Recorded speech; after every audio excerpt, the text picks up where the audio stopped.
ನಮಸ್ಕಾರ ವೀಕ್ಷಕರೇ, ಯುಟಿವಿ ನ್ಯೂಸ್ಗೆ ಸ್ವಾಗತ. ನಾನು ರೋಹಿತ್ ಪವಾರ್. ಈ ಒಂದು ಪತ್ರಿಕಾಗೋಷ್ಠಿಗೆ ನಮ್ಮ ಭಾರತೀಯ ಜನತಾ ಪಕ್ಷದ ಎಸ್ಸಿ ಮೋರ್ಚಾದ ರಾಜ್ಯ ಉಪಾಧ್ಯಕ್ಷರಾದಂತಹ ಗೋಪಾಲ್ ಘಟ್ಕಾಂಬ್ಳೆ ಅವರನ್ನ ನಾನು ಸ್ವಾಗತಿಸ್ತಾ ಇದ್ದೀನಿ. ಮತ್ತು ಅದೇ ರೀತಿ ಎಲ್ಲ ಮಾಧ್ಯಮ ಮಿತ್ರರನ್ನು ಕೂಡ ಈ ಪತ್ರಿಕಾಗೋಷ್ಠಿಗೆ ಸ್ವಾಗತಿಸಿ, ಮೊದಲಿಗೆ ನಾನು ನನ್ನೆರಡು ವಿಚಾರಗಳನ್ನು ತಿಳಿಸಿ, ನಂತರ ನಮ್ಮ ಭಾರತೀಯ ಜನತಾ ಪಕ್ಷದ ಮುಖಂಡರಾದಂತಹ ಗೋಪಾಲ್ ಘಟ್ಕಾಂಬ್ಳೆ ಅವರು ಕೂಡ ತಮ್ಮ ವಿಚಾರಗಳನ್ನು ತಿಳಿಸಲಿದ್ದಾರೆ. ಈಗಾಗಲೇ ತಮಗೂ ಗೊತ್ತಿದೆ, ಇವತ್ತು ಕಾಂಗ್ರೆಸ್ ಸರ್ಕಾರ ವಫ್ ಮುಖಾಂತರ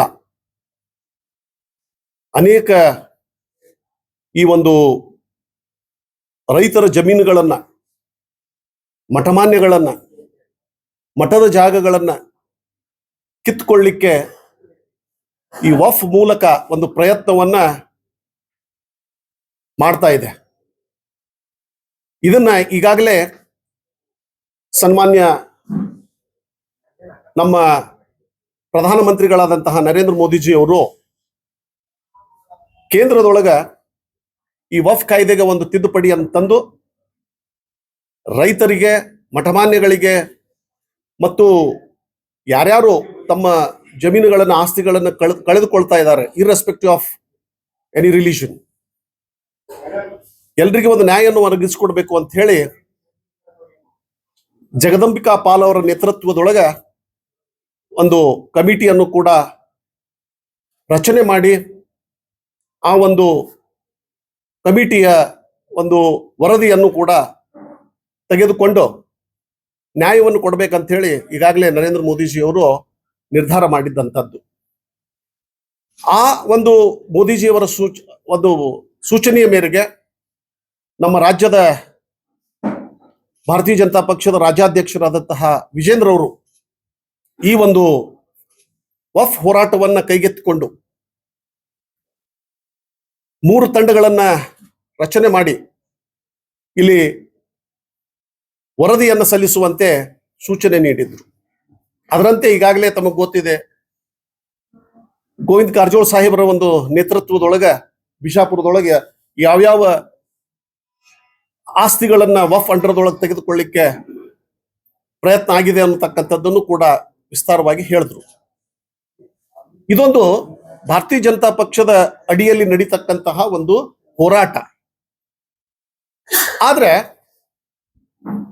ಇಲ್ಲೇನಾಗಿದೆ ಅಂತಂದ್ರೆ, ಭಾರತೀಯ ಜನತಾ ಪಕ್ಷ ವಫ್ ಹೋರಾಟ ಏನಿದೆ ಇದನ್ನು ಕೈಗೆತ್ತಿಕೊಂಡಾಗ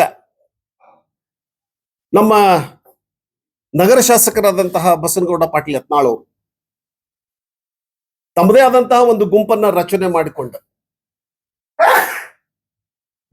ಪಕ್ಷದ ಒಂದು ಶಿಷ್ಟಾಚಾರವನ್ನು ಉಲ್ಲಂಘನೆ ಮಾಡಿ ಈ ಒಂದು ರೈತರಿಗೆ ನ್ಯಾಯವನ್ನು ಕೊಡಿಸ್ತಾ ಇದ್ದೀನಿ, ಈ ಹೋರಾಟದ ಒಂದು ಕ್ರೆಡಿಟ್ ತಗೊಳ್ಳೋ ಸಲುವಾಗಿ ಒಂದು ಪ್ಯಾರಲಲ್ ಹೋರಾಟವನ್ನು ಪ್ರಾರಂಭ ಮಾಡಿದ್ರು. ಮತ್ತು ನಿಮ್ಗೆ ಗೊತ್ತಿದೆ ಬೀದರ್ದೊಳಗೆ ಏನಾಯ್ತು ಅನ್ನೋದು ಕೂಡ. ಅದನ್ನ ಅಲ್ಲಿಯ ಭಾರತೀಯ ಜನತಾ ಪಕ್ಷದ ಪದಾಧಿಕಾರಿಗಳು ವಿರೋಧ ಮಾಡಿದ್ರು.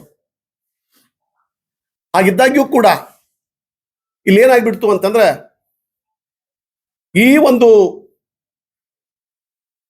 ನಗರ ಶಾಸಕರ ನೇತೃತ್ವದೊಳಗೆ ನಡೀತಕ್ಕಂತಹ ಹೋರಾಟ ಇದೇನಾಗ್ಬಿಡ್ತು ಅಂತಂದ್ರೆ, ಮಾಧ್ಯಮದೊಳಗೆ 2 ಬಣಗಳ ಹೋರಾಟ ಅಂತ ಹೇಳಿ ಗುರುತಿಸಲ್ಪಟ್ಟಿದೆ. ಇವತ್ತು ನಿಜವಾಗಿ ಯಾವ ಉದ್ದೇಶದಿಂದ ಭಾರತೀಯ ಜನತಾ ಪಕ್ಷ ರೈತರಿಗೆ ನ್ಯಾಯವನ್ನು ಕೊಡಿಸಬೇಕು ಅಂತಕ್ಕಂತಹ ಹೋರಾಟವನ್ನ ವಿಜೇಂದ್ರ ಅವರ ನೇತೃತ್ವದೊಳಗೆ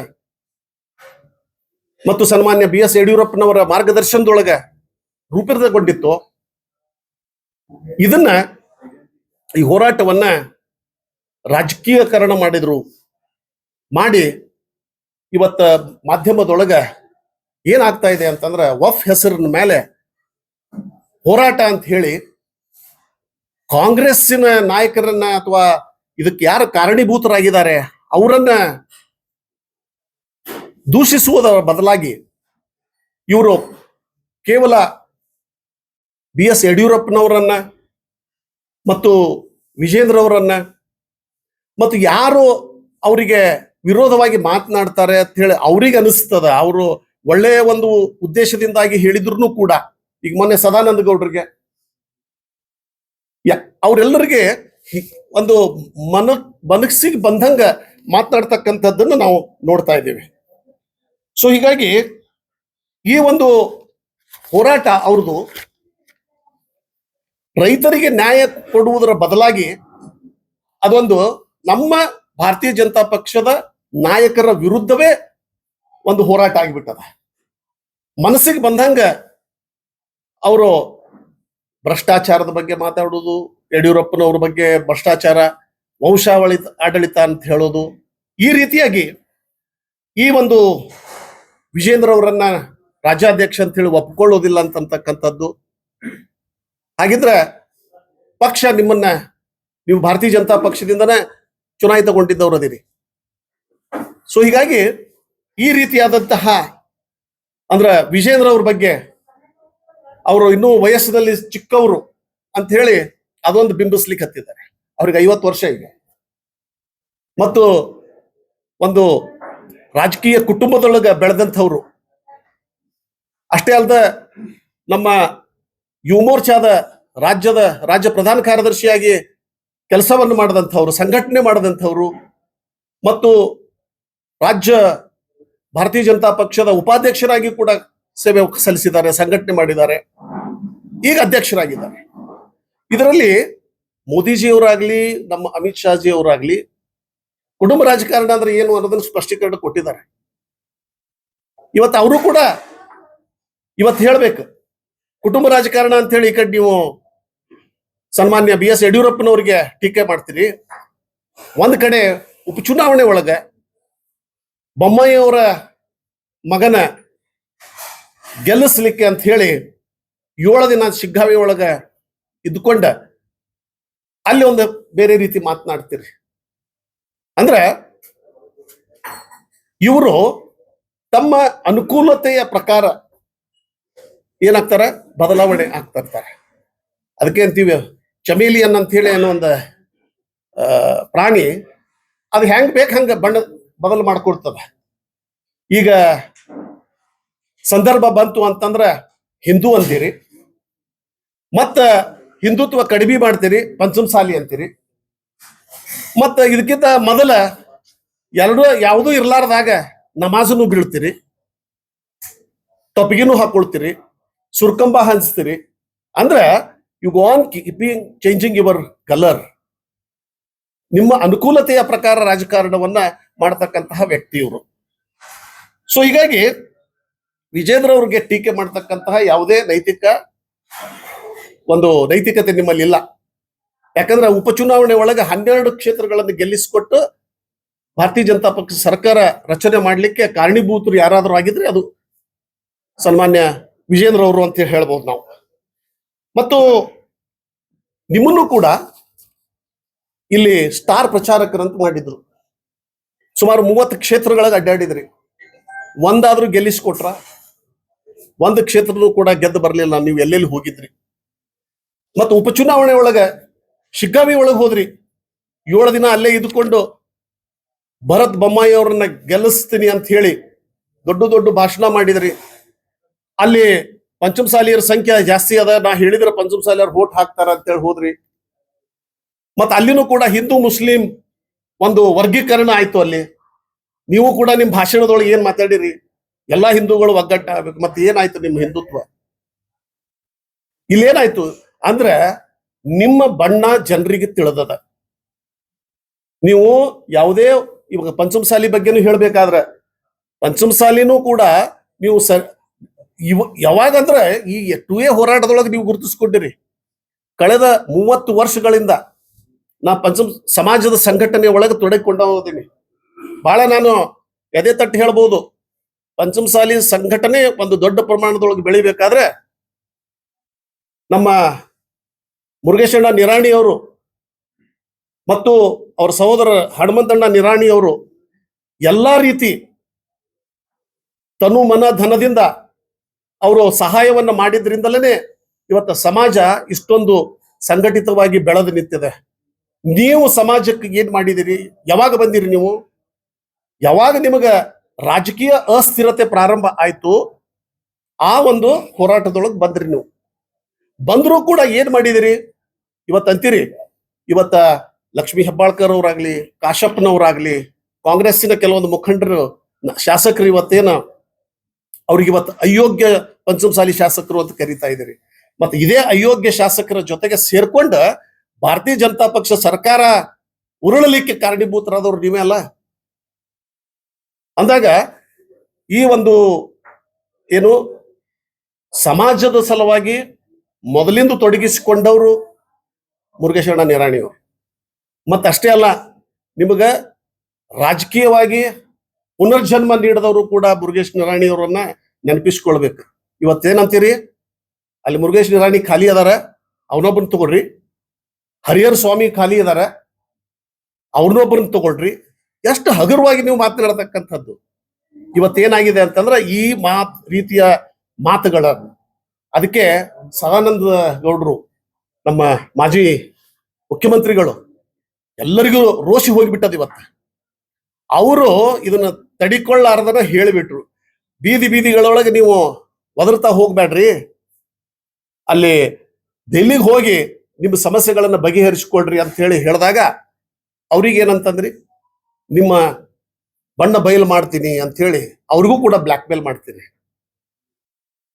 ಸದಾನಂದ ಗೌಡರು ನಿಮ್ಮ ಅಂದ್ರೆ ಪಕ್ಷದ ಹಿತದೃಷ್ಟಿಯಿಂದ ಹೇಳಿದ್ದಾರೆ. ಆ ಒಂದು ಅವರು ಅಷ್ಟ ಹೇಳಿದ್ದಕ್ಕೆ ನಿಮಗೆ ಇಷ್ಟು ನೋವಾಯ್ತು. ನೀವು ಪ್ರತಿನಿತ್ಯ ಮೀಡಿಯಾದ ಮುಂದೆ ಬಂದು ನಿತ್ರ BS ಯಡಿಯೂರಪ್ಪ ಅಂತ ಹೇಳಿ ಬೈತೀರಿ, ಪೂಜ್ಯ ತಂದೆಯವರು ಪೂಜ್ಯ ಮಗ ಅಂತ ಹೇಳಿ ಮಾತಾಡ್ತೀರಿ. ಅವ್ರಿಗೆ ಎಷ್ಟು ನೋವು ಆಗ್ತಿರ್ಬೇಕು. ಇಷ್ಟೆಲ್ಲ ನಿನಗೆ ಹೆಲ್ಪ್ ಮಾಡಿದಂತಹ ನಿರಾಣಿ ಅವ್ರಿಗೆ ಎಷ್ಟು ನೋವು ಆಗ್ತಿರ್ಬೇಕು.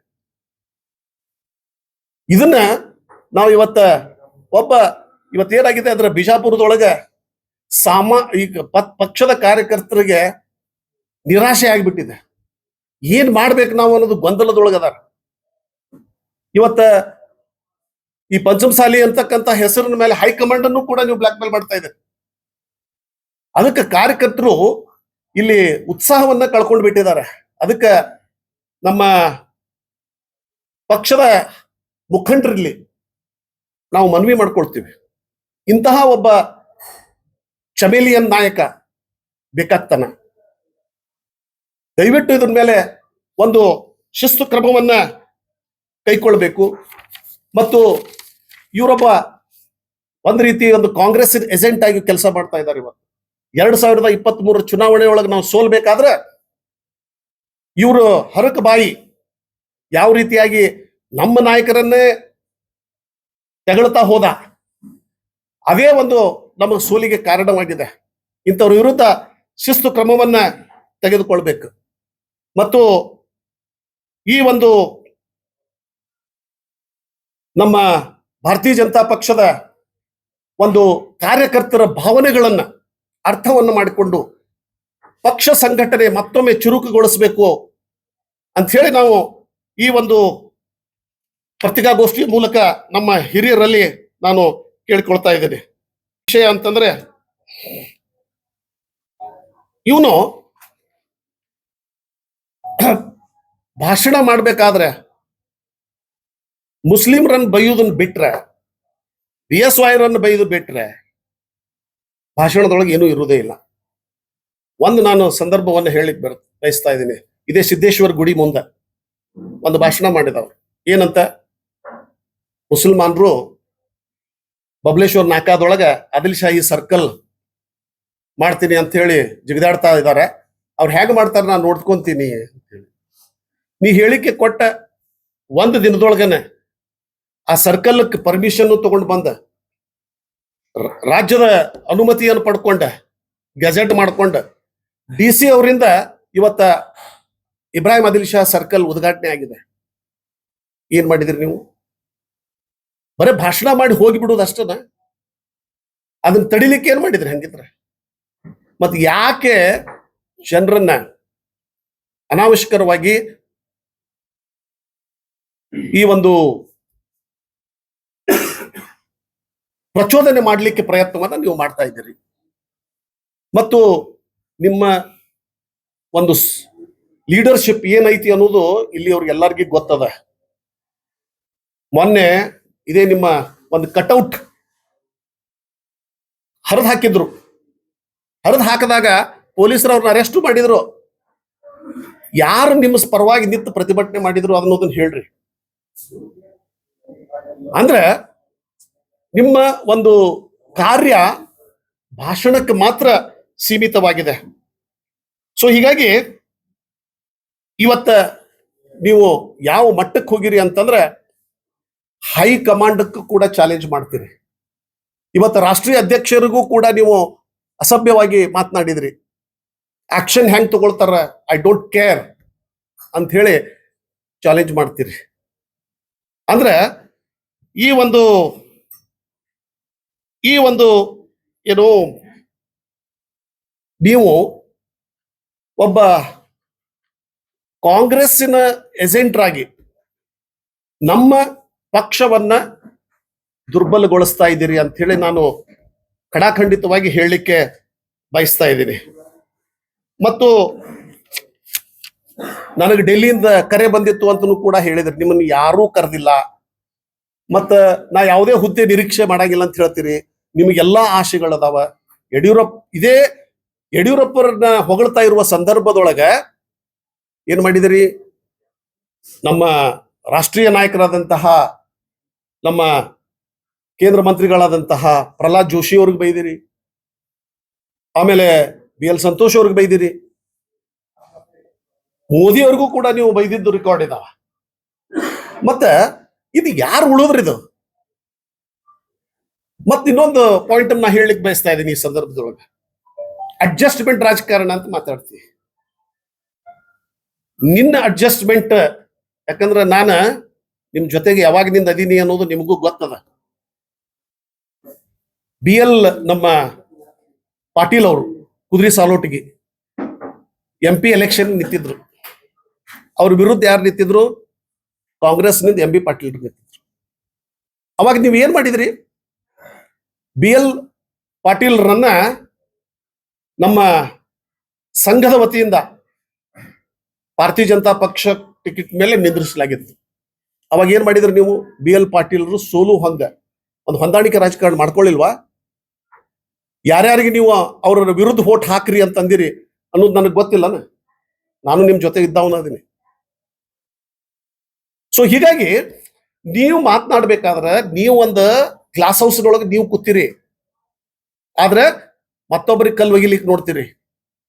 ಇದು ವಿಚಾರ ಮಾಡಿ ಮಾಡ್ತಕ್ಕಂಥದ್ದು. ಸೊ ಹೀಗಾಗಿ ನಿಮ್ಮ ಏನಾಗಿದೆ ಅಂತಂದ್ರೆ ಈ ಒಂದು ಒಟ್ಟಿನೊಳಗೆ ಈ ಢೊಂಗಿತನ ಅಂದ್ರೆ ಎಲ್ಲದ್ರೊಳಗೂ ಹೊಂದಾಣಿಕೆ ಅಂತ ಅನ್ನೋದು, ಅಲ್ಲಿ ತಾನೂ ಹೊಂದಾಣಿಕೆನೆ ಮಾಡ್ತಕ್ಕಂಥದ್ದು. ಆಮೇಲೆ ನೀವು ಹೆಂಗ್ ಆರಿಸಿ ಬಂದಿರಿ ಅದನ್ನು ವಿಚಾರ ಮಾಡ್ರಿ. ಆಮೇಲೆ ಸಮಾಜವನ್ನ ದುರ್ಬಳಕೆ ಮಾಡ್ಕೊಳ್ಳು. ಇಷ್ಟು ದಿನ ಇದ್ದಿದ್ದಿಲ್ಲ ಇವರು ಪಂಚಮಸಾಲಿ ಸಮಾಜ ಹೋರಾಟದೊಳಗೆ. ಇಷ್ಟು ದಿನ ಬಟ್ಟೆ ಇದ್ದಿದ್ದಿಲ್ಲ ಇವ್ರು ಎರ್ಲಿನು. ಸಂಘಟನೆಗೂ ಬಂದಿಲ್ಲ, ಒಂದು 10 ಪೈಸಾ ಖರ್ಚು ಮಾಡಿಲ್ಲ ಇವರು. ಮತ್ತಿವತ್ತ 2A ಒಳಗಂತ ಹೇಳಿ ಬಂದು ಆ ಹೋರಾಟ ಒಳಗೆ ಏನ್ ಮಾಡ್ತಾ ಇದ್ದೀರಿ ಅಂತಂದ್ರೆ ಪಂಚಮಸಾಲಿ ಬಗ್ಗೆ ಡಿಮಾಂಡೇ ಇಲ್ಲಲ್ಲಿ.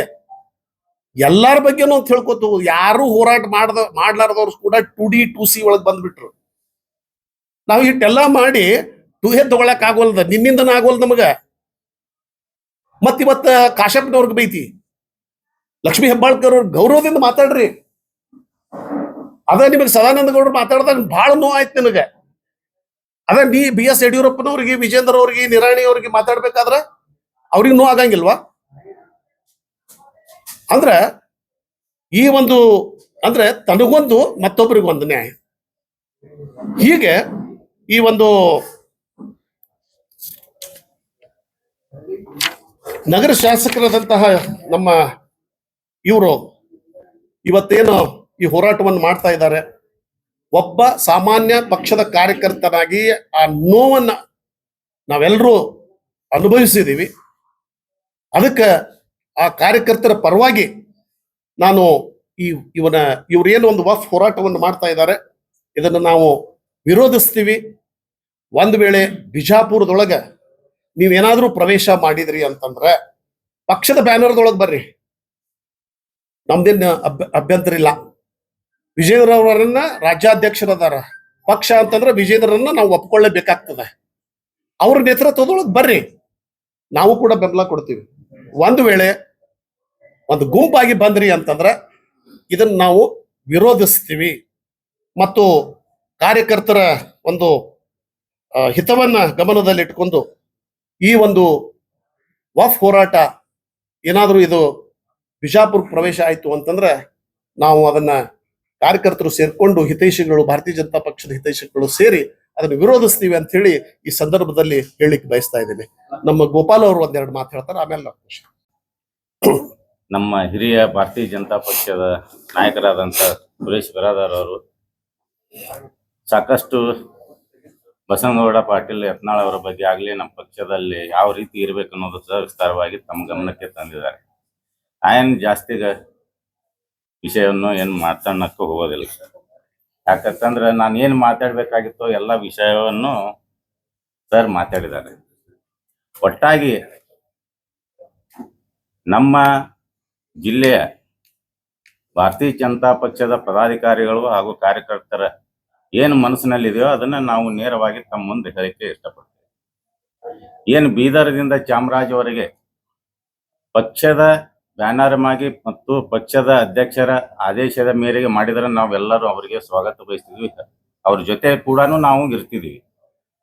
ಆದ್ರೆ ಪಕ್ಷದ ವಿರುದ್ಧವಾಗಿ ಏನು ರಾಜ್ಯಾಧ್ಯಕ್ಷನ ಒಪ್ಕೊಳ್ಳೋದಿಲ್ಲ ಅಂತ ಹೇಳಿ ಏನು ಮಾಡ್ತಾ ಇದ್ದಾರೆ. ಒಟ್ಟಾರೆಯಾಗಿ ಈ ಏನು ಅವರ ಹೋರಾಟಕ್ಕೆ ನಾವು ವಿರೋಧ ಮಾಡ್ತಾ ಇದ್ದೇವೆ. ನಮ್ಮ ಬಿಜಾಪುರದ ಭಾರತೀಯ ಜನತಾ ಪಕ್ಷದ ಕಾರ್ಯಕರ್ತರ ಪರವಾಗಿ ಬಸನಗೌಡರಿಗೆ ನಾ ಹೇಳೋದಿಟ್ಟೆ, ತಾವೇನಾದರೂ ಈ ಹೋರಾಟ ಮಾಡ್ತಾ ಇದ್ರೆ ಸನ್ಮಾನ್ಯ ರಾಜ್ಯಾಧ್ಯಕ್ಷರಾದಂಥ ವಿಜೇಂದ್ರ ಅವರ ನೇತೃತ್ವದಲ್ಲಿ ಮಾಡಿದ್ರೆ ಅದು ಬಹಳ ಶೋಭೆ ಆಗ್ತದೆ. ಯಾಕಂತಂದ್ರೆ ಇವತ್ತು ಏನಿದು ವಫ್ ಕಾನೂನು ಏನಿದೆ, ಕೇಂದ್ರ ಸರ್ಕಾರ ನರೇಂದ್ರ ಮೋದಿ ಅವರು ಈ ಅಧಿವೇಶನದಲ್ಲಿ ದೇಶಕ್ಕೆ ಒಂದು ಒಳ್ಳೆಯ ಸಂದೇಶ ಕೊಡಬೇಕನ್ನೋ ಒಂದು ಉದ್ದೇಶದಿಂದ ಈ ಕಾನೂನವನ್ನು ತಿದ್ದುಪಡಿ ಮಾಡೋದಾಗ್ಲಿ ಅಥವಾ ಈ ಕಾನೂನವನ್ನು ಅನುಕೂಲ ಆಗಬೇಕು ಎಲ್ಲರಿಗೆ, ರೈತರಿಗೆ ಹಾಗೂ ಮಠಾಧೀಶರಿಗೆ ಹಾಗೂ ಸಾರ್ವಜನಿಕರಿಗೆ ಏನೇನು ತೊಂದರೆ ಆಗಿದೆ ಅದನ್ನು ಸರಿಪಡಿಸಬೇಕನ್ನೋ ಉದ್ದೇಶದಿಂದ ನಮ್ಮ ದೇಶದ ಪ್ರಧಾನಮಂತ್ರಿಗಳು ಈ ಕಾನೂನವನ್ನು ಒಂದು ಒಳ್ಳೆಯ ಇದು ಮಾಡಬೇಕನ್ನೋ ಉದ್ದೇಶದಿಂದ ಅದನ್ನ ಇವರು ಉಪಯೋಗ ತಗೊಂಡು ಕರ್ನಾಟಕದಲ್ಲಿ ನಾನು ಹೀರೋ ಆಗ್ಬೇಕಂತೇಳಿ ಹೊರಟಿದ್ದಾರೆ ಬಸನಗೌಡ ಪಾಟೀಲ್ ಯತ್ನಾಳ್ ಅವರು. ಇವರು ನಮ್ಮ ರಾಜ್ಯಾಧ್ಯಕ್ಷರಾದಂಥ ವಿಜೇಂದ್ರ ಅವ್ರಿಗೆ ಒಪ್ಕೊಳ್ಳೋದಿಲ್ಲ ಅಂತಾರೆ. ಪುಣ್ಯಾತ್ಮ, ನಿನ್ಗೆ ಯಾರು ಒಪ್ಪುವ ಅಂದಾರಪ್ಪ? ಯಾರು ಒಪ್ಪುವ ಅಂದಾರ? ನಮ್ಮ ರಾಷ್ಟ್ರೀಯ ನಾಯಕರು, ರಾಜ್ಯ ನಾಯಕರು ಎಲ್ಲರೂ ಕೂಡ ವಿಜೇಂದ್ರ ಅವ್ರಿಗೆ ಅಧ್ಯಕ್ಷ ಮಾಡ್ಯಾರ. ನೀವು ಒಪ್ಕೊಳ್ಳೋದು ಅವಶ್ಯಕತೆ ಇಲ್ಲ. ನಿನ್ನೆ ನಾಯಕರು ಅಂತೇಳಿ ಯಾರು ಒಪ್ಕೊಂಡಾರ? ಬಸನಗೌಡ್ರೆ, ನಿಮ್ಗೆ ನಾಯಕರು ಅಂತೇಳಿ ಯಾರು ಒಪ್ಕೊಂಡಾರ? ನೀವು ನಾಯಕರಂತೇಳಿ ಏನಾದರೂ ನಮ್ಮ ಪಕ್ಷಕ್ಕೆ ಗೊತ್ತಿದ್ರೆ, ನಮ್ಮ ರಾಷ್ಟ್ರೀಯ ನಾಯಕರಿಗೆ, ರಾಜ್ಯ ನಾಯಕರಿಗೆ ಗೊತ್ತಿದ್ರೆ ನೀವು ಹಿಂದೆ BS ಯಡಿಯೂರಪ್ಪರ ಸರ್ಕಾರದಾಗ ಒಂದು ಯಾವ್ದಾದ್ರು ಸಣ್ಣ ಮಂತ್ರಿ ಆದರೂ ಆಗ್ತಿದ್ರಿ. ಅಥವಾ ಮೊನ್ನೆ ಇದ್ರೆ ನಮ್ಮ ಸರ್ಕಾರ ಹೋದಲಕ್ಕೆ ಕಾರಣ ನೀವೇ ಬೂತ್ರು. ಯಾಕಪ್ಪ ಅಂತಂದ್ರೆ ಬಾಯಿಗೆ ಬಂದಂಗ ನಮ್ಮ ಪಕ್ಷದ ಮುಖಂಡರಿಗೆ ವಿರೋಧವಾಗಿ ವಿಧಾನಸೌಧ ಒಳಗೂ ಮಾತಾಡಿದ್ರಿ, ಹೊರಗೂ ಮಾತಾಡಿದ್ರಿ, ಎಲ್ಲ ಮಾತಾಡಿದ್ರಿ. ಜನ ಏನಪ್ಪಾ ಇದು ಅವ್ರವ್ರೊಳಗೆ ಸಜ್ಜಿಲ್ಲ ಅಂತೇಳಿ ನಮ್ಗೆ ಅಧಿಕಾರ ಕೊಡ್ಲಿಲ್ಲ. ಇನ್ನು ಮುಂದಾದರೂ ಅಧಿಕಾರ ನಾವು ಹಿಡಿಬೇಕನ್ನೋ ಒಂದು ಸಾಕಷ್ಟು ಒಂದು ಒಳ್ಳೆಯ ಹೋರಾಟಗಳನ್ನು ಮಾಡ್ಕೊತಾ ಬಂದಂತ ವಿಜೇಂದ್ರ ಅವರಿಗೆ ಹಿನ್ನಡೆ ಮಾಡುವಂತ ಕೆಲಸವನ್ನ ನೀವು, ಪಕ್ಷ ಹಾಳು ಮಾಡುವಂತ ಕೆಲಸವನ್ನ ನೀವು ಮಾಡ್ತಾ ಇದ್ದೀರಿ. ದಯವಿಟ್ಟು ಆ ರೀತಿ ಆಗಬಾರ್ದು ಅನ್ನೋ ಉದ್ದೇಶದಿಂದ ನಾವು ರಾಷ್ಟ್ರೀಯ ಅಧ್ಯಕ್ಷರು ಹಾಗೂ ರಾಜ್ಯಾಧ್ಯಕ್ಷರಿಗೂ ಹಾಗೂ ರಾಷ್ಟ್ರೀಯ ನಾಯಕರು, ರಾಜ್ಯ ನಾಯಕರು ಎಲ್ಲರೂ ಸೇರಿಕೊಂಡು ಒಂದು ಒಳ್ಳೆಯ ನಿರ್ಣಯವನ್ನು ತೆಗೆದುಕೊಳ್ಳಬೇಕು. ಯಾಕಪ್ಪ ಅಂತಂದ್ರೆ ಇಲ್ಲಿ ಕಾರ್ಯಕರ್ತರಿಗೆ ಬಹಳ ನೋವು ಆಗ್ತಾ ಇದೆ. ಯಾಕಂತಂದ್ರೆ ಸಾಕಷ್ಟು ಪ್ರತಿಯೊಂದು ಏನೇ ಒಂದು ಹೋರಾಟಗಳನ್ನು ಕೊಟ್ಟರೆ ಕಾರ್ಯಕರ್ತರು ಪ್ರಾಮಾಣಿಕತೆಯಿಂದ ಹೋರಾಟಗಳನ್ನು ಮಾಡಿ ಪಕ್ಷ ಬಲಿಷ್ಠ ಮಾಡಲಿಕ್ಕೆ, ಪಕ್ಷ ಸಂಘಟನೆ ಮಾಡಲಿಕ್ಕೆ ಸಾಕಷ್ಟು ಹೋರಾಟಗಳನ್ನು ಮಾಡಿ ಸಂಘಟನೆಯನ್ನು ಮಾಡ್ತಾ ಇದ್ದಾರೆ. ಆದರೆ ಈ ಪುಣ್ಯಾತ್ಮ ಬಸನಗೌಡರು ಪಕ್ಷ ಹಾಳು ಮಾಡುವಂತ ಕೆಲಸವನ್ನು ಸತತವಾಗಿ ಹೋದ ಅವಧಿಯಲ್ಲಿ ಕೂಡ ಮಾಡಿದ್ದಾರೆ, ಈ ಅವಧಿಯಲ್ಲಿ ಕೂಡ ಮಾಡಿದ್ದಾರೆ. ಈಗ ಮುಂಬರುವ ಚುನಾವಣೆಯಲ್ಲಿ ಏನಾದರೂ ನಾವು ಪಕ್ಷ ಸಂಘಟನೆ ಮಾಡಿ ಅಧಿಕಾರವನ್ನು ಹಿಡಿದು ರಾಜ್ಯದ ಜನರಿಗೆ ಒಳ್ಳೆಯ ಆಡಳಿತ ಕೊಡಬೇಕನ್ನೋ ಉದ್ದೇಶ ಇರುವಾಗ ಇದನ್ನು ಕೂಡ ಬಸನಗೌಡ ಪಾಟೀಲ್ ಅವರು ಪಕ್ಷ ಹಾಳು ಮಾಡುವಂತ ಕೆಲಸನೇ ಮಾಡ್ಕೋತ ಹೊರಟಿದ್ದಾರೆ. ಇವ್ರು ಮಾಡುವುದನ್ನು ನೋಡಿದ್ರೆ ಇವ್ರು ಕಾಂಗ್ರೆಸ್ ಏಜೆಂಟರಾಗಿ ಏನಾದ್ರು ಕಾಂಗ್ರೆಸ್ದವ್ರಿಗೆ ಏನೋ ಬುಕ್ ಆಗಿದ್ದಾರೆ ಏನೋ ಅಂತ ನನಗೆ ಅನಿಸ್ತಾ ಇದೆ. ಯಾಕಪ್ಪ ಅಂತಂದ್ರೆ ಇವ್ರಂತರೂ ಭಾರತೀಯ ಜನತಾ ಪಕ್ಷದಲ್ಲಿ ನನಗೆ ಏನೂ ಆಗೋದಿಲ್ಲ ಅನ್ನೋದು ಅವ್ರಿಗೆ ಮನವರಿಕೆ ಆಗಿದೆ. ಇವ್ರು ಏನೂ ಆಗೋದಿಲ್ಲ, ಇವ್ರ ನಾಯಕ ಅಂತೇಳಿ ಯಾರೂ ಒಪ್ಕೊಂಡಿಲ್ಲ, ನಾವು ಒಪ್ಕೊಳ್ಳೋದಿಲ್ಲ, ನಮ್ಮ ನಾಯಕರು ಒಪ್ಕೊಳ್ಳೋದಿಲ್ಲ, ಕೇಂದ್ರ ನಾಯಕರು ಒಪ್ಕೊಳ್ಳೋದಿಲ್ಲ. ಹೀಗಿರುವಾಗ ಸುಮ್ಮಿಲ್ಲ ಕಾಂಗ್ರೆಸ್ದವ್ರ ಜೋಡಿ ಏಜೆಂಟ್ಗೆ ಮಾಡ್ಕೊಂಡು ಏನಾದರೂ ವ್ಯವಸ್ಥೆ ಮಾಡ್ಕೊಂಡು ಇರ್ಬೇಕಂತೇಳಿ ಬಸನಗೌಡರು ತಿಳ್ಕೊಂಡು ಹೊರಟಿದ್ದಾರೆ. ಅದಕ್ಕಾಗಿ ನಾವು ಸನ್ಮಾನ್ಯ ಎಲ್ಲರಿಗೆ ನಮ್ಮ ವರಿಷ್ಠರಿಗೆ ಮನವಿ ಮಾಡ್ಕೋತೇವೆ, ಈ ಪುಣ್ಯಾತ್ಮನಿಗೆ ಅವನು ಕ್ರಮ ಕೈಗೊಂಡು ಪಕ್ಷದಿಂದ ಹೊರಗೆ ಹಾಕಿ ಹೊರಗೆ ದಬ್ಬಿದ್ರೇ ನಮ್ಮ ಪಕ್ಷ ಏನಾದರೂ ಬಲಿಷ್ಠವಾಗಿ ಮುಂಬರುವ ಚುನಾವಣೆಯಲ್ಲಿ ನಾವು ಸರ್ಕಾರ ರಚನೆ ಮಾಡಲಿಕ್ಕೆ ಅವಕಾಶ ಸಿಗ್ತದೆ. ದಯಮಾಡಿ ಮೊದಲಾದರೂ ನಾವು ವಿಜೇಂದ್ರ ಅವರಿಗೆ ಸಾಕಷ್ಟು ಯಡಿಯೂರಪ್ಪ ಅವರಿಗೆ ಕೈಕಾಲು ಬಿದ್ದು ಹೇಳಿದ್ವಿ, ಈ ಪುಣ್ಯಾತ್ಮನ ತಗೋಬೇಡ್ರಿ, ಇವನಿಂದ ಪಕ್ಷಕ್ಕೇನು ಉಪಯೋಗ ಇಲ್ಲ ಅಂತ ಸಾಕಷ್ಟು ಹೇಳಿದ್ವಿ. ಆದರೂ ಕೇಳಿಲ್ಲ, ಪಕ್ಷ ಒಳಗೆ ತಗೊಂಡ್ರು. ಇವತ್ತು 2 ಸಲ ನಾವು ಈಗಾಗಲೇ 1 ಸಲ ನಾವು ಅಧಿಕಾರವನ್ನು ಕಳ್ಕೊಂಡಿದ್ದೀವಿ ರಾಜ್ಯದಲ್ಲಿ.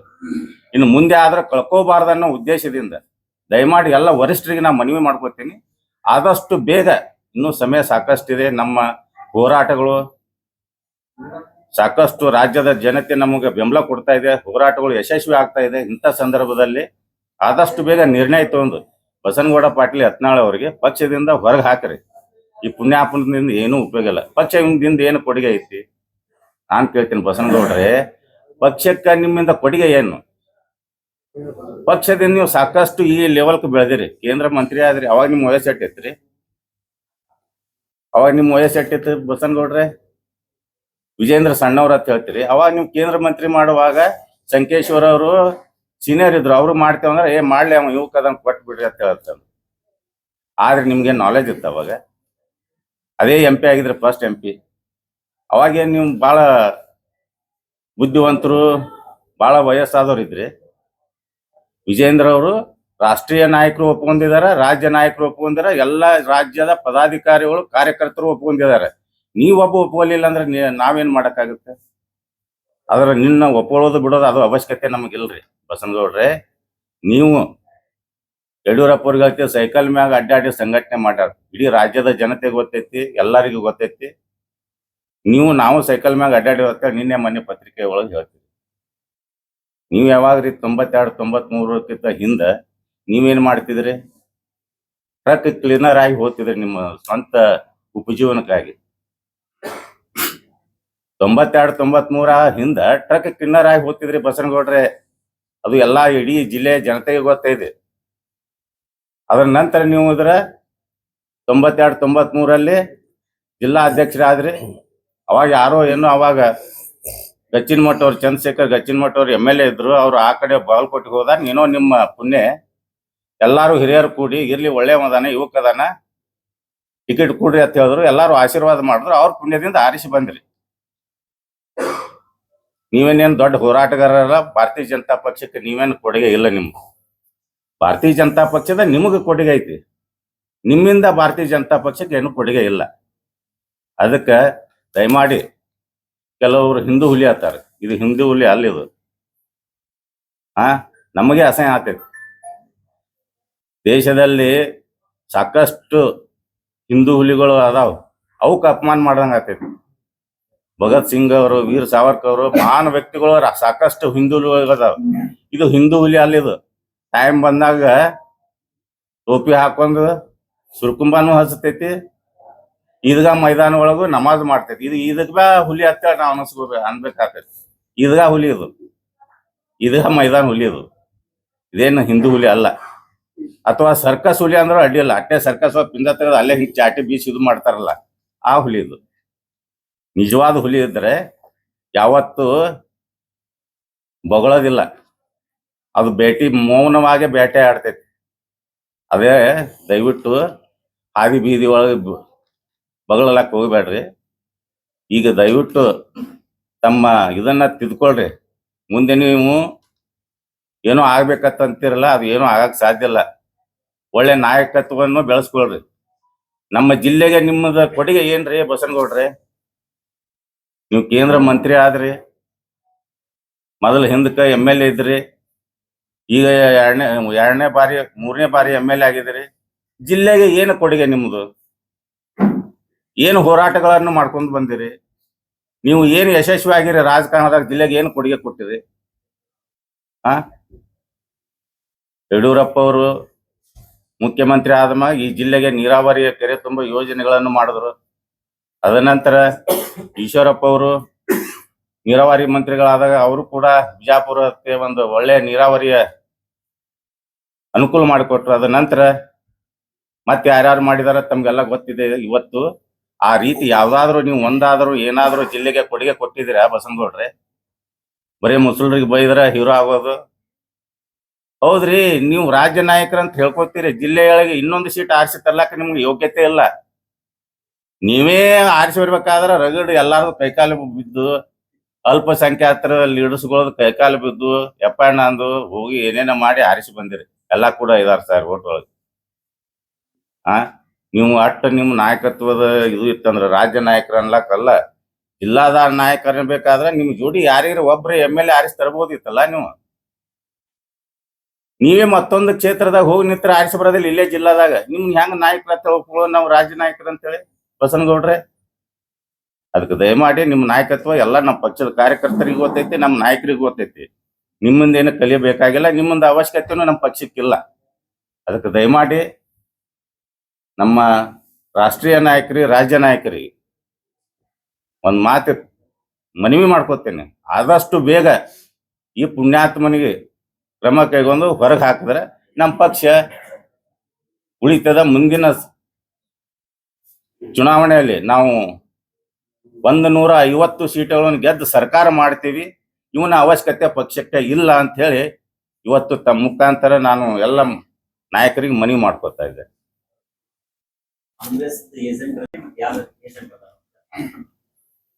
ಅವರು ಯಾರ ಜೊತೆ ನಾನು ಹೇಳಿದ್ನಲ್ಲ ನಿಮಗೆ ಈಗಾಗಲೇ, ಯಾರು ಕಾಂಟೆಸ್ಟ್ ಮಾಡಿದ್ರು ಅಂದೂ ಹೇಳಿದ್ದೀನಿ ನಾನು.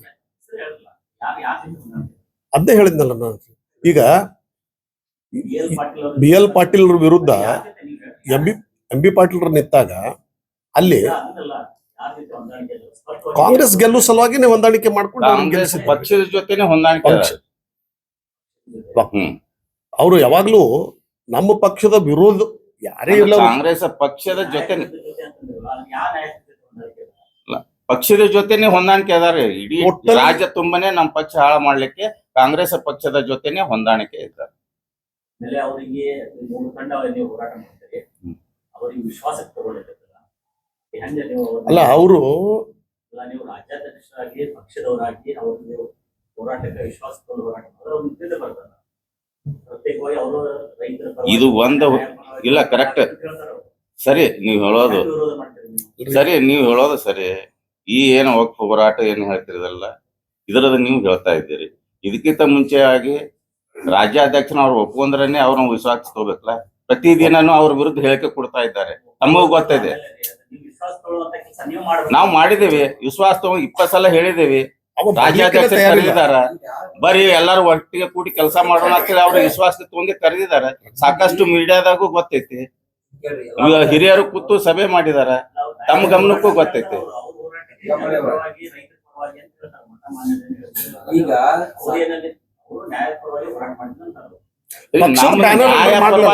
ನಾವ್ ಅದಕ್ಕೆ ನಾವು ವಿರೋಧಿಲ್ಲ. ನಾವು ಹೇಳ್ತಾ ಇರೋದು ನಮ್ಮ ಪಕ್ಷ ವಿರೋಧ, ನಮ್ ಪಕ್ಷದ ಬ್ಯಾನರ್ ಮ್ಯಾಗ ವಿರೋಧ ಮಾಡ್ತೇವೆ ನಾವು. ಹೌದು, ನಮ್ಮ ಪಕ್ಷದ ಬ್ಯಾನರ್ ಮ್ಯಾಗ ಬಂದ್ರೆ ಅವ್ರಿಗೆ ಸಪೋರ್ಟ್ ಸ್ವಾಗತ ಮಾಡ್ತೀವಿ. ನಾವು ರೈತರ ಪರವಾಗಿ ಅಲ್ರಿ. ನೀವು ಬ್ಯಾನರ್ ಮೋದಿ ಅವರದು ಆಗ್ಲಿ, ಅಮಿತ್ ಶಾ ಆಗ್ಲಿ, ರಾಷ್ಟ್ರೀಯ ಅಧ್ಯಕ್ಷರದ ಬ್ಯಾನರ್ ಹಾಕೊಂಡ್ ಬರ್ಬೇಡ್ರಿ, ಹಂಗೆ ಬರ್ರಿ. ನಾವ್ ಯಾರು ವಿರೋಧ ಮಾಡಲ್ಲ. ಅಲ್ಲಿ ಬ್ಯಾನರ್ ಬಿಜೆಪಿದ ಬತ್ತು ಅಂತಂದ್ರ ನಮ್ಮ ರಾಜ್ಯಾಧ್ಯಕ್ಷ ಯಡಿಯೂರಪ್ಪ ಅವ್ರದ್ದು ಎಲ್ಲ ಏನೇನ್ ಲೀಡರ್ಸ್ ಅದಾರ ಎಲ್ಲಾರದು ಲೀಡರ್ಸ್ ಇದು ಬೇಕು. ಶಾಸಕರು ರಾಜ್ಯಾಧ್ಯಕ್ಷರು ಬಿಜೆಪಿ ಅವರು ಅದಾರ ಅನ್ನೋದು ಈಗ ಪ್ರಮುಖವಾಗಿ ಕಂಬಳಿ ಅವರ ಹ್ಮ್. ಈಗ ಹೋರಾಟ ನಡೀತದೆ. ಈಗ ನೀವು ಎಲ್ಲ ಒಂದ್ ನಿಮಿಷ ವಕ್ಫದ ವಿರುದ್ಧ ಹೋರಾಟ ಇಲ್ಲ ನಮ್ದು, ಹೋರಾಟ. ಅವನ ವಿರುದ್ಧ ಹೋರಾಟ ನಮ್ದು. ಅವ ಮಾಡ್ತಕ್ಕ ನಮ್ಮ ಪಕ್ಷದ ವಿರುದ್ಧ ಅವ ಮಾಡ್ತಾ ಇದ್ದಾನೆ, ಅದ್ರ ವಿರುದ್ಧ ಹೋರಾಟ ನಮ್ದು. ವಕಫದ ಹೋರಾಟ ಮಾಡಿದ್ರೆ ಇದು ಬೆಂಬಲ ವರ್ಷ ಮುಗಿತಾ ಅಲ್ರಿ ಅವ್ರು ನಮ್ಮ ಪಕ್ಷದ ಬ್ಯಾನರ್ ಅಂಡರ್ದೊಳಗೆ ಬೇಕಾದ್ ಮಾಡ್ಲಿ ಅಥವಾ ಇಂಡಿವಿಜುವಲ್ ಮಾಡ್ಲಿ ಅವ್ರು, ಅವಾಗ ಯಾರು ಬೇಕಾದವ್ರು ಸಪೋರ್ಟ್ ಮಾಡ್ಬೋದು. ಇಂಡಿವಿಜುವಲ್ ಮಾಡ್ಲಿ ಅವ್ರು ತಮ್ಮ, ಅದಕ್ಕೇನು ಅಭ್ಯಂತರ ಇಲ್ಲ. ಬ್ಯಾನರ್ ನಮ್ದು, ಹೆಸರು ಬಿಜೆಪಿದು, ಅಲ್ಲಿ ರಾಜ್ಯ ನಾಯಕ ಬೇಡ, ರಾಷ್ಟ್ರೀಯ ನಾಯಕರು ಬೈಯುವುದು ಇವೆಲ್ಲ ಹೆಂಗ್ ಸಹಿಸ್ಕೊಳ್ಳಿ. ಜಿಲ್ಲಾಧ್ಯಕ್ಷರು ಬಂದಿಲ್ಲ, ಬಟ್ ಅವರು ಏನು ಅವ್ರ ಪರವಾಗಿ ಅದಾರೋ ನಿಮ್ ಜೊತೆಲಿ ಅದಾರೋ? ನಾವು ನಮ್ ಯಾವ್ದ್ರಿ ಜಿಲ್ಲಾಧ್ಯಕ್ಷರು ಬಿಜೆಪಿ ಜಿಲ್ಲಾಧ್ಯಕ್ಷರು ಜಿಲ್ಲಾಧ್ಯಕ್ಷ ಪಕ್ಷದ ಪರವಾಗಿರ್ತಾರೆ. ಈಗ ಮೊನ್ನೆ ಹೋರಾಟ ನಡೀತು, ಬಸವನಗೌಡರೆಲ್ಲ ಹೋರಾಟ ಮಾಡಿದ್ರು, ಶೋಭಾ ಕರಂದ್ಲಾಜೆ ಆ ಸಂದರ್ಭದಾಗ ನೀವೆಲ್ಲರೂ ಕೂಡಿ ರಾಜ್ಯಾಧ್ಯಕ್ಷರ ಬಗ್ಗೆ ನಿಂತ್ಕೊಂಡು ಮಾತಾಡ್ಬೋದಾಗಿತ್ತಲ್ಲ, ಯಾಕೆ ಬರ್ಲಿಲ್ಲ ರಾಜ್ಯಾಧ್ಯಕ್ಷರು? ಅವರು ಪಕ್ಷದ ರಾಜ್ಯಾಧ್ಯಕ್ಷರು ಇಲ್ಲಿ ನೋಡ್ರಿ, ಪಕ್ಷ ಒಂದ್ ಕಡೆ ನೀವು ವಿಷಯ ನಿಮ್ಮ ಆಂತರಿಕವಾದಂತಹ ಜಗಳದ ಒಂದ್ ಕಡೆ ತೆಗೆದಿರು, ಪಕ್ಷದ ದೃಷ್ಟಿಕೋನದಿಂದ ರಾಜ್ಯಾಧ್ಯಕ್ಷರು ಬಂದು ಇಂದು ದೊಡ್ಡ ಮಹತ್ತರವಾದ ರೈತರಿಗೆ ಅನ್ಯಾಯ ಆಗಿದೆ ಅಂತ ವಿಚಾರವನ್ನು ಇಟ್ಕೊಂಡು ಬಂದು ಒಂದು ಅಟ್ಲೀಸ್ಟ್ ಎರಡರ ಮಾತು ಮಾತಾಡಿ ಸಪೋರ್ಟ್ ಮಾಡಬಹುದಾಗಿತ್ತಲ್ಲ. ಇಡೀ ಜಿಲ್ಲೆಯಲ್ಲಿ ಇಡೀ ರಾಜ್ಯದಲ್ಲಿ ಎಲ್ಲಾ ಜಿಲ್ಲೆಗಳಲ್ಲಿ ಹೋರಾಟಗಳನ್ನ ಆ ದಿವಸ ಹಮ್ಮಿಕೊಂಡಿದೀವಿ ನಾವು. ಇಡೀ ರಾಜ್ಯದಲ್ಲಿ ಸರಿ ಸರಿ ಸರಿ ಹೋರಾಟ ಕೈಗೊಂಡ್ರು ನಿಮ್ಮ ಪಕ್ಷದ ರಾಷ್ಟ್ರೀಯ ನಾಯಕರು ಸುಮ್ಮನಿದ್ದಾರೆ ಅಂತ ಸಮ್ಮತಿ ಅಂತಾನೆ ಅರ್ಥ. ನಿಮ್ಮ ರಾಷ್ಟ್ರೀಯ ನಾಯಕರು ಯಾಕೆ ಸುಮ್ಮನಿದ್ದಾರೆ ಇಷ್ಟೆಲ್ಲ ಗೊತ್ತಿದ್ದು? ಇಷ್ಟೆಲ್ಲ ಇವರು ಪರ್ಯಾಯವಾಗಿ ಹೋರಾಟ ಮಾಡ್ತಾ ಇದ್ದಾರೆ. ವಿಜಯಪುರದಲ್ಲಿ ಮಾಡಿದ್ರೆ ಕೇಂದ್ರದ ಸಚಿವರೇ ಬಂದು ಕೂತ್ಕೋತಾರೆ, ನಿಮ್ MP ಅವರೇ ಬಂದು ಕೂತ್ಕೋತಾರೆ. ಈಗ ಬೀದರ್ನಿಂದ ರೈತ ಇದು ಚಾಮರಾಜನಗರವರೆಗೆ ಪಾದಯಾತ್ರೆ ಮಾಡ್ತಾ ಇದ್ದಾರೆ, ಹೋರಾಟ ಮಾಡ್ತಾರೆ. ಹೈಕಮಾಂಡ್ ಸುಮ್ಮನಿದೆ ಅಂದ್ರೆ ಅರ್ಥ ಏನು? ಹೈಕಮಾಂಡ್ ಸುಮ್ಮನಿಲ್ಲ. ಹೈಕಮಾಂಡ್ ಹೇಳಿದೆ ಎಲ್ಲಾರು ಒಟ್ಟಿಗೆ ಕೂಡಿ ಮಾಡೋಣ ಅಂತೇಳಿ, ತಮಗೂ ಗೊತ್ತಿದೆ. ಏನೇ ಆಕ್ಷನ್ ಏನ್ ತಗೋತಾ ಇದ್ದಾರೆ? ಅದೇ ಆಕ್ಷನ್ ತಗೋರಿ ಅಂತೇಳಿ ನಾವ್ ಈಗ ಹೇಳ್ತಾ ಇದ್ದೇವೆ. ಈವರೆಗೂ ಅಲ್ಲ. ನಿಮ್ಮ ಹೈಕಮಾಂಡ್ ಈ ಬಗ್ಗೆ ಯಾವುದೇ ಚಕಾರ ಈಗ ಟೈಮ್ ಬಂದಿದೆ. ಕೂಡಿ ಹೋಗಂತಾನು ಹೇಳಿಲ್ಲ, ಅಥವಾ ನೀವು ಯತ್ನಾಡ್ರು ಮಾಡೋದಕ್ಕೆ ನಮ್ಮ ಸಮ್ಮತಿ ಅದ ಅಂತಾನು ಹೇಳಿಲ್ಲ. ಈ ವಿಚಾರದಲ್ಲಿ ತಟಾಸ್ತೆ ಇಲ್ಲ, ಅವರಿಗೆ ಅನೇಕ ಸಂದರ್ಭದೊಳಗ ಒಂದು ಹೇಳಿದ್ದಾರೆ. ಬಟ್ ಅವರು ಒಂದು ಹೆಂಗಂದ್ರೆ ಈಗ ಇದ್ದಿದ್ದು ನೆಕ್ಸ್ಟ್ ಇರಂಗೇ ಇಲ್ಲ. ನಾನು ಅದಕ್ಕೆ ನಾ ಹೇಳಿದ್ನಲ್ಲ, ಒಂದು ಬಣ್ಣ ಯತ್ನಾಳ್ ಅವರೇ ಇದ್ರ ಬಗ್ಗೆ ಪ್ರತಿಕ್ರಿಯೆ ಕೊಟ್ರು.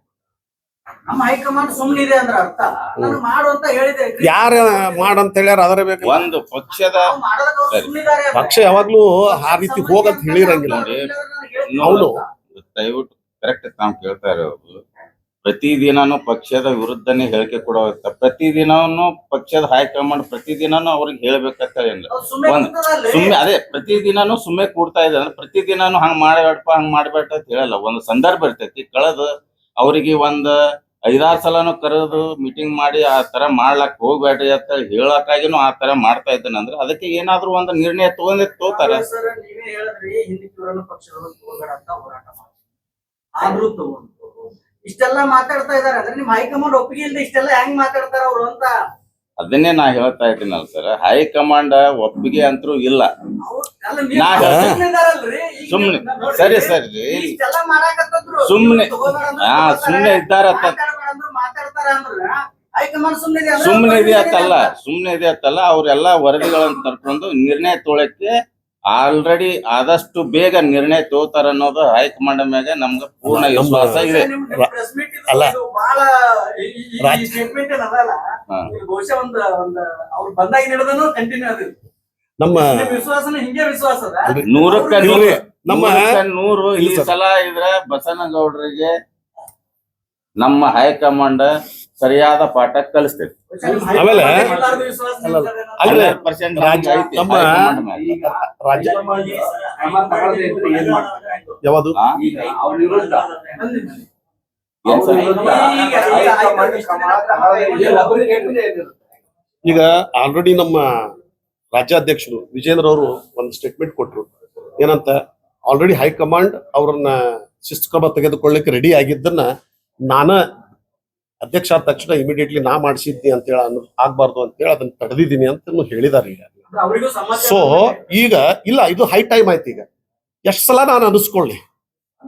ಇವತ್ತು ನೀವು ನೋಡಿದಿರಿ, ಇವತ್ತು ರೇಣುಕಾಚಾರ್ಯ ಅವ್ರ ನೇತೃತ್ವದೊಳಗೆ ಒಂದು 50 ಜನ ಲೀಡರ್ಸು ಅಲ್ಲಿ ಯಾವ್ದದು ಕೋಲಾರದೊಳಗೆ ಒಂದು ಗಣಪತಿ ಗುಡಿಯಲ್ಲಿ ಇದು ತಗೊಂಡು ಈಗ ಆಲ್ರೆಡಿ ಈಗ ಅದು ಒಂದ್ ರೀತಿ ಇನ್ನು ಈ ರೀತಿ ಒನ್ ಸೈಡೆಡ್ ಆಗುದಿಲ್ಲ ಇನ್ನು.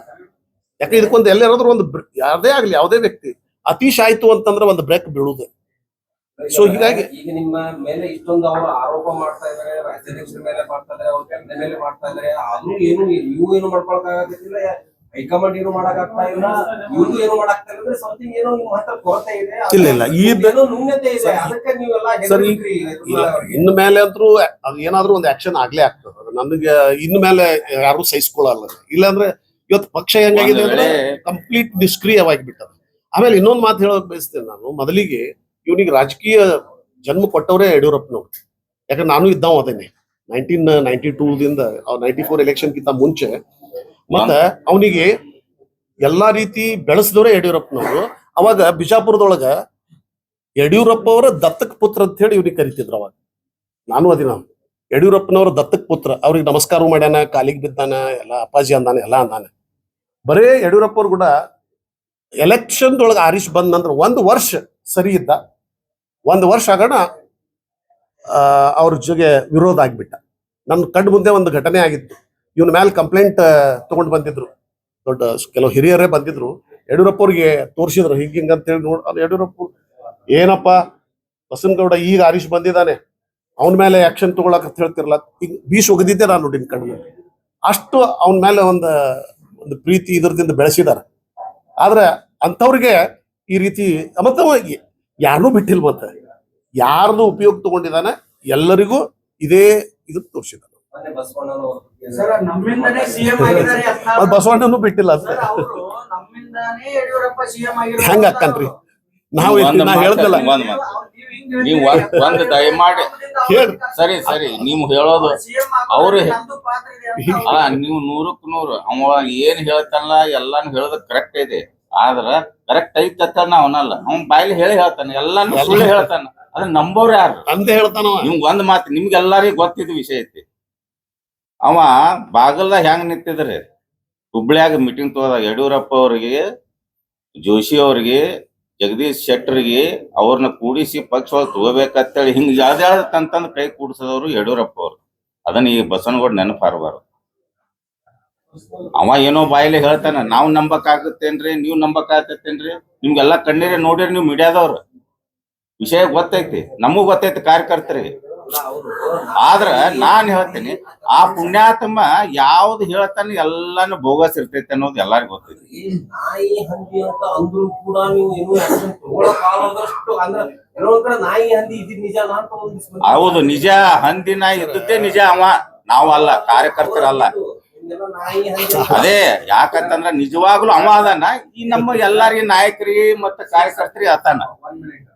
ಈಗ ಅವರು ಈ ತರ ರಾಜಕೀಯವಾಗಿ ಈ ತರ ಆರೋಪಗಳನ್ನ ನಿಮ್ಮ ಪಕ್ಷದ ಮೇಲೆ ಅಟ್ಯಾಕ್ ಮಾಡ್ತಿರೋದು, ಅಧ್ಯಕ್ಷ ಬದಲಾವಣೆ ಮಾಡೋದು ಹಿಂದೆ ನಿಮ್ಮ ಕೇಂದ್ರದ ಕೆಲವು ಮುಖಂಡರುಗಳು ಇದ್ದಾರೆ ಅಂತ ಒಂದು ದೊಡ್ಡ ಆರೋಪ ಮತ್ತೆ ಇಲ್ಲ, ನಮಗ ಯಾರು ಇಲ್ಲ ಅವನ ಆ ರೀತಿ ಯಾರು ಯಾವ ರೀತಿನೂ ಇಲ್ಲ ಅವನಿಂದ. ಇನ್ನೇನು ಕೆಲವೊಂದು ಚುನಾವಣೆಗಳಲ್ಲಿ ಬಿಜಿ ಆಗಿರ್ತಾರೆ, ಕೆಲವೊಂದು ವಿಷಯಗಳಲ್ಲಿ ಬಿಜಿ ಆಗಿರ್ತಾರೆ ನಮ್ಮ ರಾಷ್ಟ್ರೀಯ ನಾಯಕರು. ಇನ್ನು ಇಲ್ಲಿ ನಮ್ಮ ರಾಜ್ಯ ನಾಯಕರು ಹೋಗಲಿ ಬಿಡಪ್ಪ, ಏನು ಹೊಲಸೊಳಗ್ ಕಲ್ಲು ಒಗದು ಸಿಡಿಸ್ಕೊಳ್ಳೋದು ಅಂತ ಕೆಲವರು ಬಿಟ್ಟಿರ್ತಾರೆ. ಆದ್ರ ಅದಕ್ಕೆ ನಾ ಏನ್ ಹೇಳತ್ತೇನ್ರಿ, ದಯವಿಟ್ಟು ತಿಳ್ಕೊರಿ. ಅವ್ನು ಯಾರು ನಾಯಕರ ಒಪ್ಕೊಳ್ಳೋದೇ ಇಲ್ಲ. ಕಾರ್ಯಕರ್ತರು ನಿಮ್ಗೆ ಒಂದೇ ಒಂದು ಮಾತು ಹೇಳ್ತೀನಿ. ಬಿಜಾಪುರ ಜಿಲ್ಲೆಯಲ್ಲಿ ನಮ್ಮ ಭಾರತೀಯ ಜನತಾ ಪಕ್ಷದಲ್ಲಿ ಬಲಿಷ್ಠ ನಾಯಕರು ಸಾಕಷ್ಟು ಜನ ಅದಾರ. ಇವನ್ ಹಿಂದೆ ಒಬ್ಬರೇ ಅದಾರೇನ್ರಿ ಹೇಳ್ರಿ ಜಿಲ್ಲಾದವ್ರು? ನಗರವನ್ನು ಹೊರತುಪಡಿಸಿ ದಮ್ರಿ ನೋಡ್ರಿ, ನಗರ ಒಂದು ಹೊರತುಪಡಿಸಿ ನಮ್ ಜಿಲ್ಲಾದಾಗ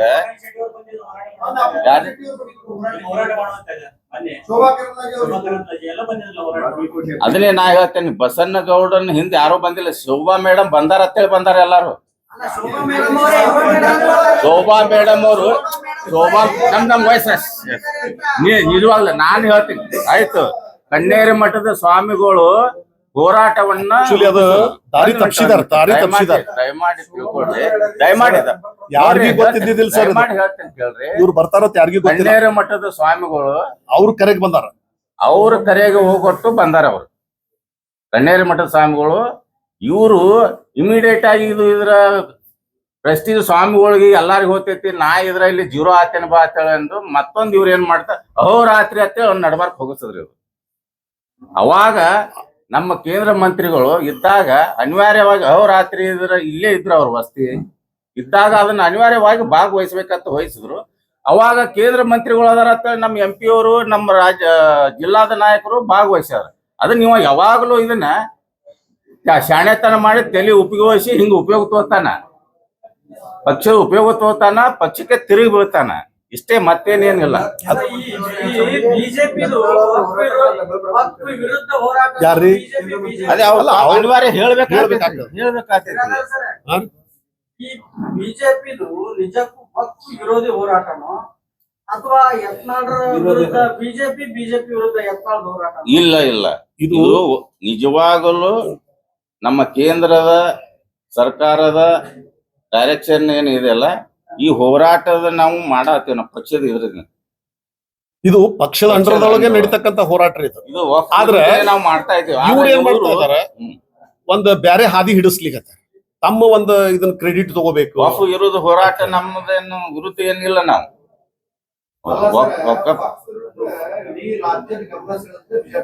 ಹೌದ್ರಿ. ಅಂತ ವಿಜಯಪುರಕ್ಕೆ ಇಷ್ಟೆಲ್ಲ ಆಗಿ ಜನರಿಂದ ತ್ರಾಸ ಇದ್ದಾಗ ನಿಮ್ಮ ರಾಜ್ಯಾಧ್ಯಕ್ಷರು ಯಾಕೆ ಬರ್ಲಿಲ್ಲ? ಅಂದ್ರೆ ಅವಾಗ ಏನಾಗಿತ್ತು ಅಂತಂದ್ರೆ ಎಲ್ಲಾ ಕಡೆ ಒಂದೊಂದು ಟೀಮ್ ಮಾಡಿದ್ರು. ಏನು ಟೀಮ್ ಮಾಡಿದ್ದೀರಿ? ಇಲ್ಲಿ ನಮ್ಮ ಎಸ್, ನೀವು ಹೇಳೋದು ಸತ್ಯ, ಬರ್ಬೇಕಾಗಿತ್ತು. ನೋಡ್ರಿ ಸತ್ಯ, ಇಲ್ಲ ಒಂದ್ ಮಿನಿಟ್ ಸರಿ, ನೀವು ಹೇಳೋದು ಸರಿ.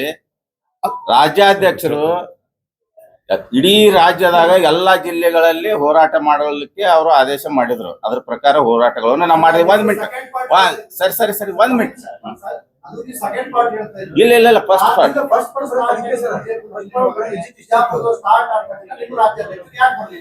ವಿಸಿಟ್ ಫಸ್ಟ್ ಏನೈತ್ರ ಅವರು ಕಮಿಟಿ ಮಾಡಿ ಏನೈತ್ರ ಕಾರಜೋಳ ಅವರು ಮತ್ತ ನಮ್ಮ ಇವರು ನಾರಾಯಣ ಸ್ವಾಮಿ ಅವರು ಎಲ್ಲರಿಗೆ ಒಂದೊಂದು ಟೀಮ್ ಮಾಡಿ ಎಲ್ಲಾ ಕೊಟ್ಟು ಕಳಿಸಿದಾರ. ಅವರು ಬರ್ಬೇಕಾಗಿತ್ತು. ಮೊನ್ನೆ ನೀವು ಹೇಳ್ತಾ ಇದ್ದ ಆ ಹೋರಾಟದಲ್ಲಿ ಭಾಗವಹಿಸಬೇಕು. ಆ ಸಂದರ್ಭದಲ್ಲಿ ಅವ್ರಿಗೆ ಆರೋಗ್ಯ ಸರಿ ಇದ್ದಿದ್ದಿಲ್ಲ. ಬೇಕಾದ್ರೆ ನೀವು ಕೇಳ್ಕೋಬಹುದು. ಆ ಟೈಮ್ದಾಗ ಆರೋಗ್ಯ ಸರಿ ಇದ್ದಿದ್ದಿಲ್ಲ, ಅವ್ರು ಅಡ್ಮಿಟ್ ಇದ್ರು.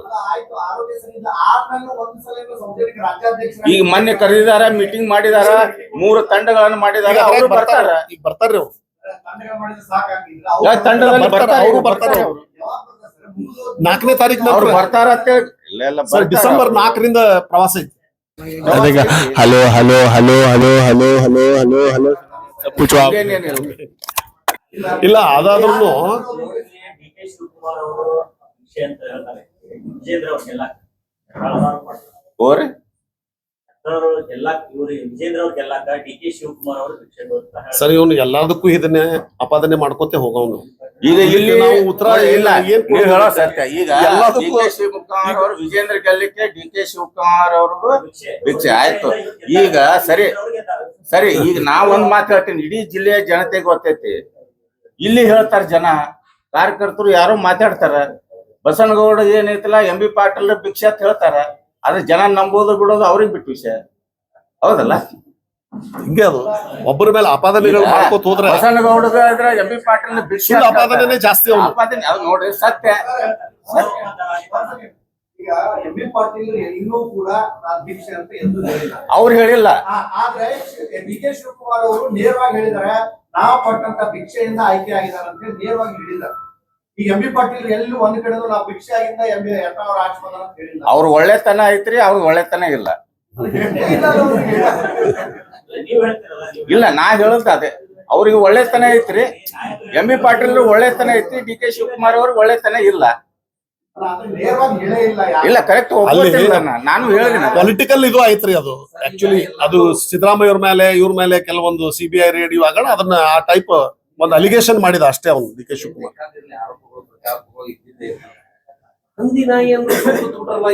ಅದೇ ಹೇಳಿದಿನಲ್ರಿ, ಇದು ನಾ ಅದನ್ನೇ ಹೇಳ್ತಾ ಇರೋದು. ಹಂದಿ ನಾಯಿ ನಮ್ಮ ನಾಯಕರಿಗೆ ಅವ್ರ ಒಳ್ಳೆತನಕ್ಕೆ ಅವ್ರ ಬಾಯಿಲೆ ಬರಲ್ಲ. ಇವ್ನ ಬಾಯಿಲೆ ಬರ್ತಿರ್ತ ಇವನೇ ಅದು ಅದಾನ.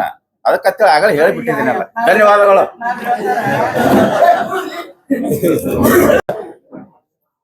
ನಮ್ದು ಇದು 3ನೇ ಪೀಠ ಏನ್ ಸ್ಥಾಪನಾ ಆಗ್ಯದ, ಯಾವುದೇ ರಾಜಕೀಯ ಉದ್ದೇಶ ಇಟ್ಟುಕೊಂಡು ಮಾಡಿಲ್ಲ ಇದನ್ನ ಯಾವುದೂ ರಾಜಕೀಯ ಉದ್ದೇಶ ಇಲ್ಲ ಇದು ಏನದಪ್ಪ ಅಂತಂದ್ರ ಮಕ್ಕಳಿಗೆ ಒಂದು ಸಂಸ್ಕಾರ ಕೊಡಬೇಕು ಅಂತ ಹೇಳಿ, ಆಮೇಲೆ ರೈತರಿಗೆ, ಯಾಕಂದ್ರೆ ಪಂಚಮಸಾಲಿ ಸಮಾಜ ಅಂದ್ರೆ ಒಂದು ಹೆಚ್ಚು ಕಡಿಮೆ ಬಹಳಷ್ಟು ರೈತರೇ ಆ ಸಮಾಜದೊಳಗೆ ಇರೋದ್ರಿಂದ ರೈತರಿಗೆ ಒಂದು ಟ್ರೈನಿಂಗ್ ಕೊಡ್ತಕ್ಕಂಥದ್ದು ಈ ಒಂದು ವಿಷಯವನ್ನು ಗಮನದಲ್ಲಿಟ್ಟುಕೊಂಡು ಈ 3ನೇ ಪೀಠ ಸ್ಥಾಪನಾ ಆಗ್ಯದ. ಇದು ಈ ಒಂದು ರಾಜಕೀಯ ಹೋರಾಟ ಮಾಡೋದಾಗ್ಲಿ ಇದು ಮಾಡೋದಾಗ್ಲಿ ಅದನ್ನ ಬಹಳ ಗಮನ ಕೊಡೋದಿಲ್ಲ ಇಲ್ಲಿ. ಮತ್ ಈಗಾಗಲೇ ಆ ಒಂದು ಪೀಠಕ್ಕೆ ನಾವು 1 ಎಕರೆ ಜಮೀನು ಕೂಡ ತಗೊಂಡಿದ್ದೀವಿ, ಮೊನ್ನೆ ಖರೀದಿನೂ ಆಗಿದೆ. ಅದು ಅಲ್ಲಿಗ ಒಂದು ಮಠನೂ ಕಟ್ಟಬೇಕಂತ ಹೇಳಿ ಒಂದು ಟೆಂಪರರಿ ಒಂದು ವ್ಯವಸ್ಥೆಯನ್ನು ಕೂಡ ನಾವು ಮಾಡ್ತಾ ಇದ್ದೀವಿ ಇಷ್ಟರಲ್ಲೇ. ರೈತರಿಗಾಗಿ ಮತ್ತು ಸಮಾಜಕ್ಕಾಗಿಯೇ ನಡೆದಿರ್ತಕ್ಕಂಥ ಹೋರಾಟ. ಈಗ ಒಂದೇ ಈಗ ಪೀಠ ಇಟ್ಟುಕೊಂಡು ಶೈಕ್ಷಣಿಕವಾಗಿ ಸಾಮಾಜಿಕವಾಗಿ ಹೋರಾಟ ಮಾಡಲಾಗ್ತದೆ. ಅದೇ ಉದ್ದೇಶ. ಈಗ ನಾವು 3ನೇ ಪೀಠ ಮಾಡಿರೋ ಉದ್ದೇಶನೇ ಅದೇ ಅದ. ಟೋಟಲಿ ಯಾವುದು ಅಲ್ಲ, ಸಮಾಜ ದೊಡ್ಡದಾಗ್ತದಲ್ಲ, ದೊಡ್ಡ ಸಮಾಜ ಇರೋದ್ರಿಂದ ಅಲ್ಲೆಲ್ಲಿ ಇದ್ರು ಏನು ಅದೇನ ತಪ್ಪಿಲ್ಲ. ಮೀಸಲಾತಿ ಹೋರಾಟಕ್ಕೆ ನಾವು ಕೈ ಜೋಡಿಸೇ ಇದೀವಿ.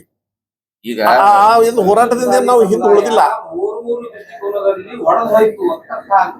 ಮೊದಲು ಒಡೆದವರೇ ಬಸನಗೌಡರು ಮತ್ತು ಜಯ ಮೃತ್ಯುಂಜಯ ಸ್ವಾಮಿಗಳೇ ಒಡೆದಿದ್ದು. ಒಂದೇ ಪೀಠ ಇತ್ತು. ಒಂದ ಎರಡನೇದ್ ಏನದ ಹೊಡಿಯೋದಿಲ್ಲ ನಾವು. ಇವ್ರು ಇದ್ರ ಒಳ್ಳೆ ಉದ್ದೇಶದಿಂದ ಇವರು ಇದು ಮಾಡತ್ತಾರೆ. ಇಲ್ಲಿ ಏನದಲ್ಲ, ಇಲ್ಲಿ 3ನೇ ಪೀಠದ ಅಡಿ ಒಳಗ ಒಂದು ಸಮಾಜದ ಜನರಿಗೆ ಒಂದು ಸಂಸ್ಕಾರ, ಒಂದು ಆಚರಣೆ, ವಿಚಾರ, ಲಿಂಗ ಪೂಜೆ, ಇವೆಲ್ಲ ದೀಕ್ಷೆ, ಆಮೇಲೆ ಇದನ್ನ ಮುಖ್ಯವಾಗಿ ನಾವು ಗಮನದಲ್ಲಿ ಇಟ್ಕೊಂಡು ಇದನ್ನ ಸ್ಥಾಪನೆ ಮಾಡಿದ್ವಿ. ಇದ್ರ ಹಿಂದೆ ಆಕ್ಚುಲಿ ಈಗಿನ ಒಂದು ಇದನ್ನ ನೋಡಿದ್ರೆ ಇನ್ನೊಂದ್ ಸ್ವಲ್ಪ ದಿನದೊಳಗ 3 ಪೀಠದೊಳಗೆ ಎಲ್ಲ ಬಬಲೇಶ್ವರದ ಮಹದೇಶ್ವರಾಚಾರ್ಯ. ನಾ ಏನ್ ಹೇಳ್ದೇರಿ, ಅವ್ರು ರಾಜಕೀಯವಾಗಿ ಬಹಳ ಮುಂದೆ ಸಪೋರ್ಟ್ ಮಾಡ್ತೀವಿ ಅಷ್ಟೇ ನಾವು.